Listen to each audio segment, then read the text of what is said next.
Many controls inherit from the content control base class, including, surprisingly, button, and they can contain other controls. If you want to have a button that contains both image and text, not a problem, because you can have multiple controls within a button. If you want a list box that contains a bunch of text box controls, no problem, because there's nothing keeping a list box from containing any other kind of control. We'll start by looking at layout controls.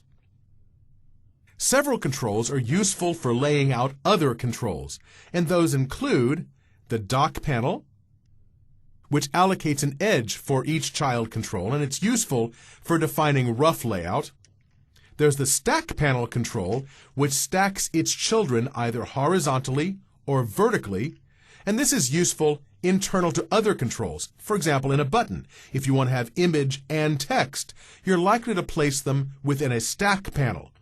I lied before. A button control can contain other controls, but it can actually only contain a single control. So if you want multiple controls inside a button, you have to place one of these containers, for example, a stack panel inside the button, and then the stack panel inside the button can contain multiple other controls. There's the grid control, which is a container for other children controls and arranges those children in a grid. There's no need for fixed sizes or positions if you're using a grid. You just lay things out within the cells of the grid. It also rescales when it's resized, which is very helpful for having a dynamic resizing interface. Finally, there's the canvas layout control, which has no layout logic, and you manually control each aspect of the layout when you're using a canvas control. Let's look at a demo now that works with layout controls. I've cleaned out my user interface, removing all the existing controls except for the grid, and I'd like to demonstrate using a button as a container. But for the purposes of this layout, I want this a little narrower, so I'll do that now, and set the width property of the container to be 300. Now within the grid, I'd like a button control. Now I could drag and drop it from the toolbox, but that adds all sorts of extra attributes I don't care about. So instead, I'm just going to type it by hand. And nothing wrong with doing it this way. I'll specify the content, have that be click me, and I'll also specify a margin, just to show that I can, of 15. So there's my button, all ready to go. I'd like to place an image within that button and some text as well, but let's start by placing an image within the button. Now I can come to the toolbox and drag and drop an image on, but unfortunately the designer doesn't understand that I want it inside the button. Why do I want it inside the button? So that I can click on the image and have it bubble its click event back out to its parent, the button, and trigger the button's click event at that point. That way I can have just one event handler for the button, not for the image as well. So I can easily just take the image and place it within the button. Seems easy to me, but clearly the designer doesn't like this. Why is that? If I hover over that, you'll see it says the property content is set more than once. And you're going to say, excuse me, I see the content property, it's only set once. The problem is that whatever you place inside the button element becomes the content property of that button. Well, you've already set the content property explicitly. Here, can't have it both ways. You can't have content set manually and within the button element itself. So I'll delete this one, and now everybody's happy. For this image, I don't want to specify a height or an alignment. I do want to specify a margin, but I want it to just be 50 all the way around. Name is fine, though I don't really need it. I'll call it demo image or something like that. The stretch property I'll leave as fill. We'll talk about that in a moment. I don't need these set. So I have an image, but nothing in the image. No image, no picture. So where is that coming? That's the source property, and I really would like to go browse my hard drive to find that. So the easiest way to do that is to go to the Properties window, look for the source property. There it is. Click the button, click Add, and go find the source we care about. C:\samples is where I have this. There's an images folder. There's our AppDev image. I'll click OK, and now we've added that image. And you can see here in the source property, there's a special formatting that allows the designer to find this so it can compile it into the project if it wants. What does the stretch property do? Let's try other options. Fill looks like it takes the image and makes it fill exactly the space it has to work in. Another option is uniform. Uniform modifies the size to match the exact dimensions of the image. There's uniform to fill, and that one keeps the size of the image control the same size it was, but doesn't change the aspect ratio of the image. And of course, none says don't modify the size at all, and just use the original size of the image. I'll put this back to fill for now, so it fills the entire space of our image control. So you've seen that we can either have an image or text, but we can't have both in the button. So how are we going to get image and text in there?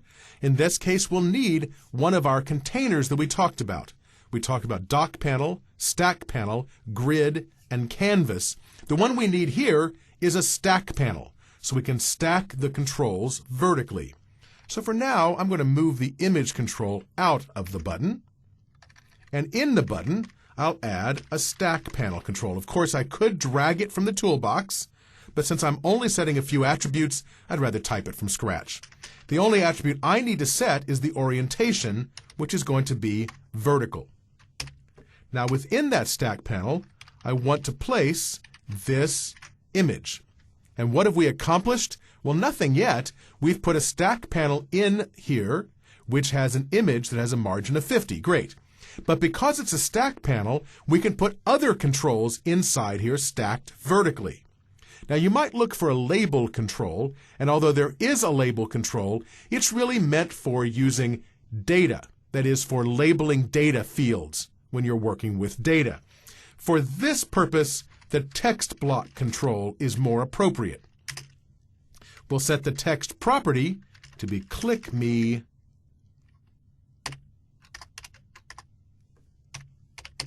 and there's our text block control. Doesn't look quite right. Let's set the horizontal alignment property to be center and the font size property to be 24. And there we now have a button with an image and text made possible because we use the stack panel control within the button. Clearly, a button can contain other things, but if you use a stack panel, it can contain multiple other things. Maybe for some reason you want to include a text box within your button, and you can. Let me remove this image and instead add a text box control. Let me set the text for that to be click me to, and now we have a text box and a button. So what you'll find is that because these controls in WPF are so flexible, you need to rethink how you build your user interfaces. Things you thought were impossible before are now likely completely possible because of the flexibility of the layout within WPF's controls. Here we've got a text box and a label, a text block in other words, within a button. Works perfectly fine. No reason you shouldn't be able to do things like this in WPF. Just as you can use a button as a container, you can use a list box as a container. But unlike the button control, a list box can contain an unlimited number of any other control type. If you want to mix text block, text box, combo box, and image controls in a scrolling list box, no problem. You can do it. In this example, we'll look at placing various types of items into a list box. I've cleared out my designer, so again we have nothing within the grid. I'd like to start by adding a list box. I could drag and drop it on. I find it easier just to type it from scratch and set the attributes that I care about. In this case, there might be a name property, although I don't need it for this example because I'm not going to interact programmatically with this list box. And I'll also set a margin so I can see exactly where the list box is. Now I'd like to add some items to the list box. I could do it here just by adding list box item elements and adding some text like item 1. And there's my first item. But I can also do this using the designer. So let me select the list box element, come to the properties window, and look here for the items property. There it is. And I'll click the button to load the builder for the items collection. I already have one list box item whose content is item 1. I can add another one and make it be item 2. And a third one and make it be item 3. So we have 3 items in our list box, but we can do much more than that. We can also add other controls to the list box, like a text box.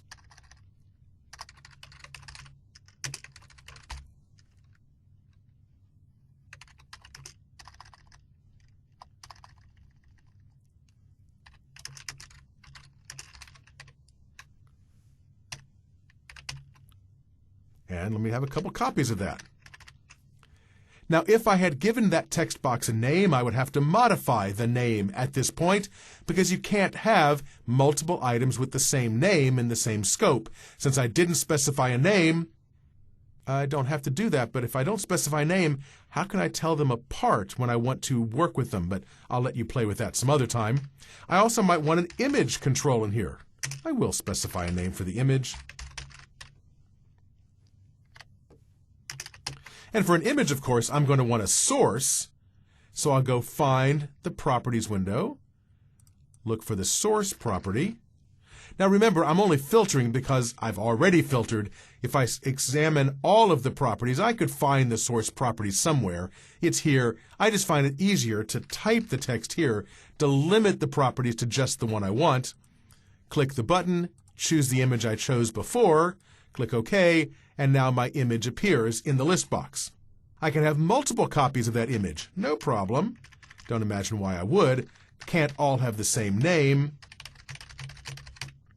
But in any case, I now have a list box that contains text, text boxes, images. I can have as many of whatever I want in this list box because this WPF list box supports containing any number of any kind of control within the list box. Another common container control is the grid control. The grid control allows you to contain well-ordered children as opposed to real-life children. The grid's children appear neatly in rows and columns, as you'd like your real children to appear. You can lay out multiple rows and columns within the grid container, and the sizing of those rows can be either absolute or relative. Let's look at an example that demonstrates working with the grid control. In my layout, I've again deleted everything except the container grid. And in this grid, I'd like to create a number of rows and columns. And again, the designer comes to our aid when it comes time to do that. So rather than creating anything in the markup, I can just come up to the grid, make sure the grid is selected, and it is, and I can come to the border, and you'll see as I come to the left edge, the cursor changes, and we get a little line indicating where we're going to be creating the current row. I've created a row there. Let's create another one here. And you can see that what I've done is create 3 row definition elements within the grid.rowDefinitions child element. Now, just like we saw earlier, I have to specify this as grid.rowDefinitions because there's no way to specify all this information in a single attribute. So we have to specify row definitions using the parent.property syntax. We have 3 rows. We can do the same for columns. As I come up to the top, I can click once to create a column and then another column. So now my grid contains 3 rows and 3 columns. We can see that because we have 3 column definitions and 3 row definitions. We can get to the same place in the Properties window by looking for row here. And there's row definitions. There's a builder for this as well, and you can add row definitions and set specifications for those rows in the Properties here. You can do the same for columns in the Properties window. Now, XAML uses a specific mechanism for identifying sizes of rows and columns. You look at these and you see the asterisk there, and you're probably wondering, what is that asterisk doing for me? Well, let's stop and look at the column definitions. Let me change them to specific values. I'll change this to be 20, this to be 40, and this one to be 60. What does that indicate? Well, we've specified now fixed column widths. The first one is 20 pixels wide, the next one is 40 pixels wide, the next one is 60 pixels wide, and since the whole grid is 300 pixels wide, we have some leftover space, which isn't allocated to any column here.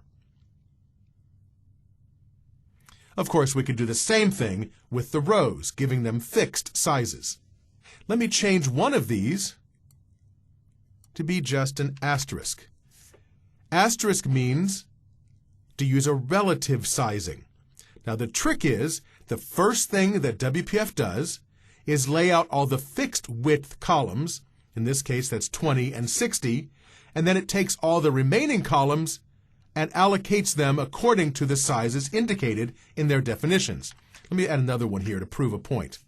You see, both of those middle columns have the same width. They're relatively the same size. Let me take one of these and make it 2 star, and this one be 1 star. If you look carefully, you'll see that this column, the third column, is twice as wide as this column, the second column. So here's what WPF does. It sets aside space for all the fixed width columns, 20 and 60. Then it takes all the remaining space and allocates them to the other columns. For those that have an asterisk in their width, it takes the numbers associated with those widths, 1 and 2, adds them up, and then gives the correct proportion to each one of them. So this column gets 1/3 of the free space, and this column gets 2/3 of the free space. Now, what if I change this to 10 and 20? Same exact thing. Or 100 and 200. Doesn't matter. Hopefully you get the point. All that WPF does is add up those widths that have stars associated with them and then assigns them proportionally. There's one other way to set up a column or a row, and that is based on the content. Let me add a button in here and set its content to be click me. There we are, there's our button. And I want this button to be in a different row and column than the 0 row and column, which is the default.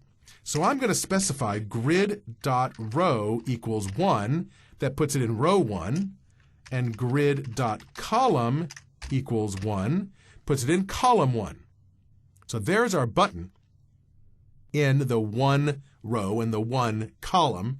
And you notice we used an attached property to specify that. The button doesn't have a grid.row property. The grid adds it to that button.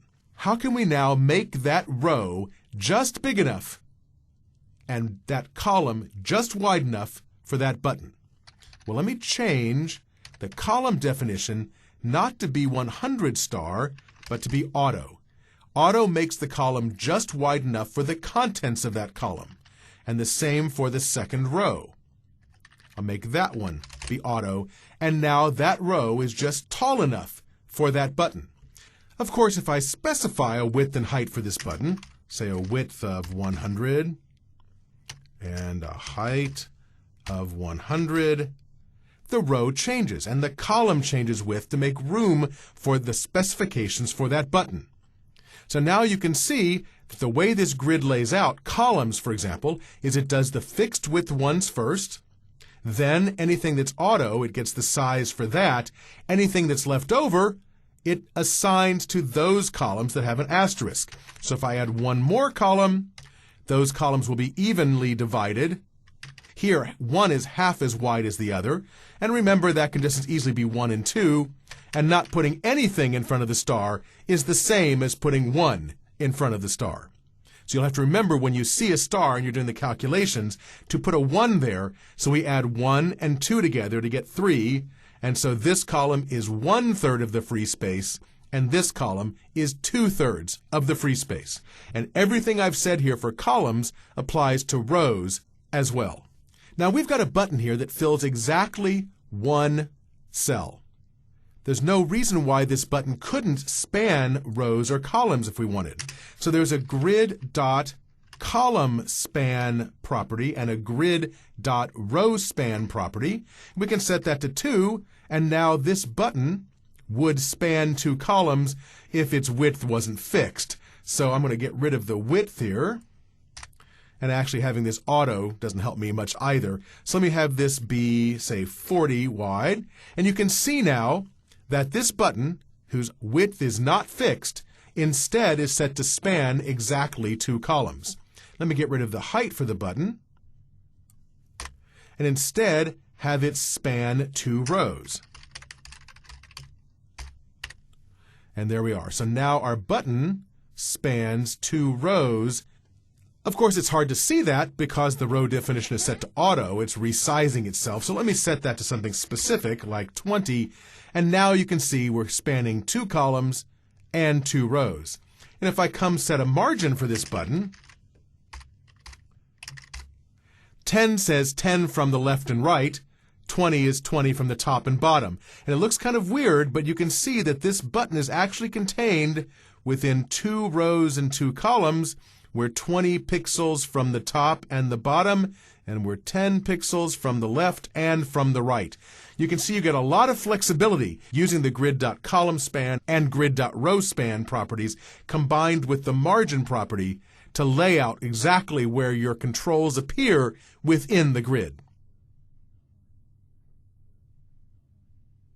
Before we can finish up this demonstration, we need to talk about dependency properties. If you look at standard .NET code, a property is defined using 2 procedures. There's a setter and a getter procedure for each property if it's read-write. There's a more complex mechanism at play in XAML. Microsoft Workflow uses this same mechanism. Dependency properties, which are the kinds of properties we're using, allow for styling, automatic data binding, animation, change notification, and much more that standard properties don't support. So we'll be looking at dependency properties in XAML. The dependency property class acts as a base for all the properties we'll be working with, or at least almost all the properties. And dependency object is a base for classes that can consume and expose dependency properties. That is, dependency object is the base class for almost every control that you'll work with in XAML, and the dependency object class exposes a collection of dependency property objects. The XAML classes expose far more properties than their corresponding WinForms or WebForms classes, so there needs some internal mechanism, some internal plumbing to handle all these properties. And that's what dependency property is for. .NET maintains an internal dictionary of all the classes that are being used in your application and the properties that they expose.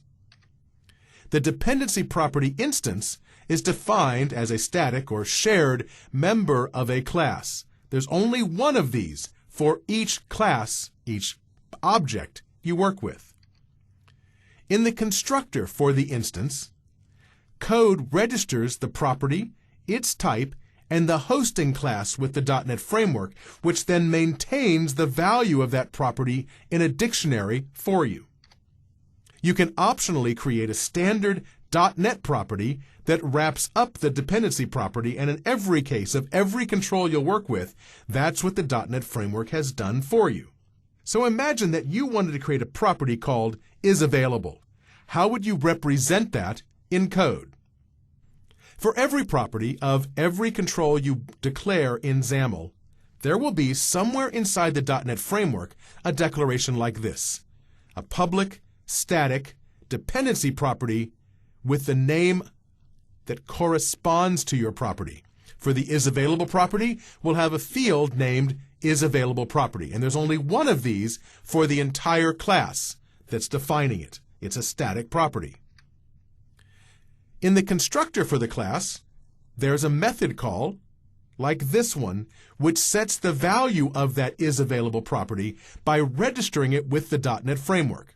You pass to the register method of the dependency property class, another static method. You pass the name of the property, the type of the property, and the class that's registering it. So now this information is registered with the .NET Framework, so the .NET Framework can maintain the value of this property.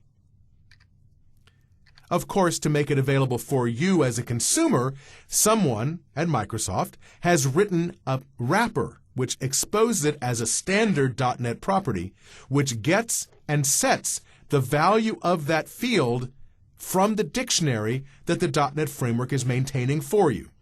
It's like your code wants to get the value of the isAvailable property. Well, the .NET Framework says, wait a second, let me go get it from where I've stored it.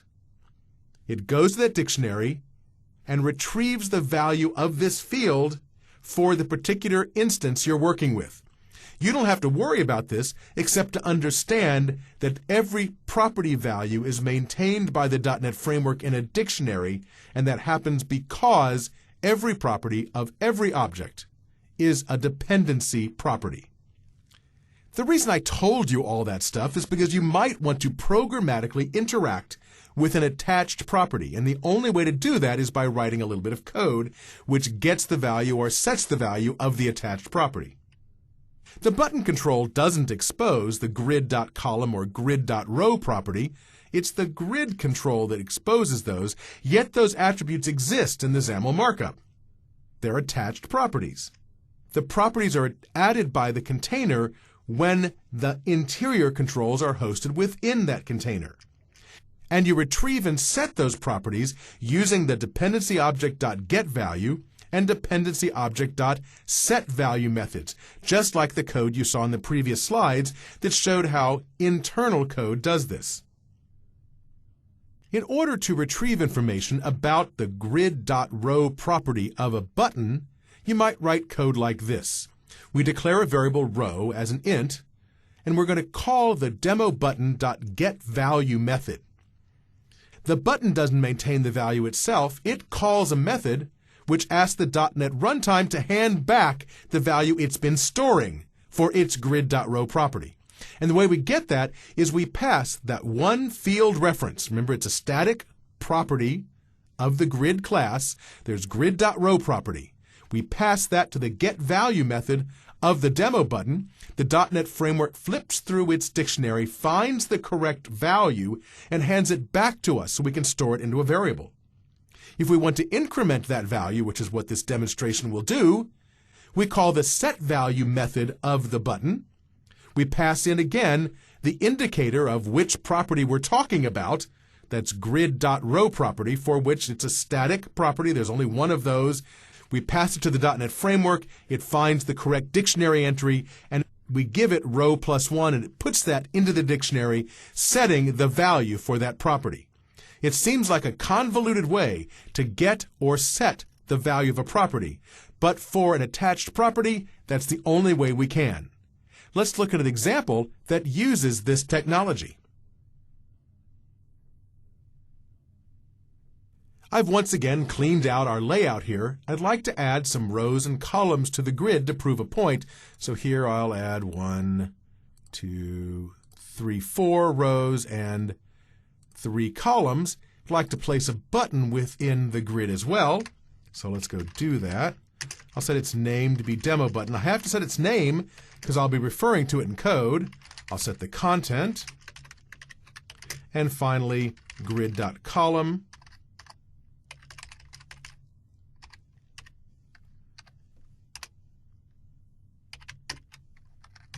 Seem to have missed something important here. Yep, I put it outside the grid. It's not happy. Let's put it inside the grid. There we go. Life is better. Now, of course, we're going to want to refer to the grid in code as well, because my point is here, is to be able to click the button and move it from one row of the grid to another So I need to be able to refer to the grid, so I must give the grid a name. And I'll call it layout root for lack of a better name. That's my name for the grid. Now I can refer to it in code. I'll double-click the button. That takes me to the code editor, and here I'd like to retrieve the current row, increment it, and then set the current row. To do that, I'll declare a variable. And what's the value of that variable going to be? We'll have to cast my return value into that type. And I'll set demo button.getValue. Now, what do you pass to the getValue method? You pass a dependency property. And the dependency property I want to retrieve is grid.row property. I want to retrieve the grid.row property, and the name of the field that represents that property is grid.row property. And there we are. Given that row, I want to increment it by 1, but keep it within the grid. So I could write an if-then-else statement to make sure it never goes outside the grid, but an easy way to do this is to just take row plus 1 modulus the number of rows in the grid, which is layout root.rowDefinitions.count. That will work to keep the row number within the grid. And finally, I want to call demo button.setValue, passing in, again, the dependency property I'm trying to set, which is grid.row property, and the value, which is row. And you're saying, why can't you just set and retrieve the value of the property? It's sitting right there in my XAML. Well, if you try, you'll see there is no demo button.grid.row. It just doesn't exist. So we can't set it directly. The only way you can interact with an attached property is by using code like this to get and set the value given the name of the property as it's defined in the dictionary that the .NET Runtime maintains. The dependency property is grid.row property. When you ask to retrieve that value, it goes to the internal collection, the dictionary that it's maintaining, looks up the property and the instance, that is demo button, for which you're trying to retrieve it, and it returns the value it's cataloging for you. At this point, if I save and run this code, in my grid, I didn't show the grid lines, you can't see them, but as I click the button, you can see that the button is clearly moving from one row to the next as you'd expect. And this is only possible because grid.row property is a dependency property. The .NET framework keeps track of its value, and we can call the getValue and setValue method of the button control to retrieve that attached property.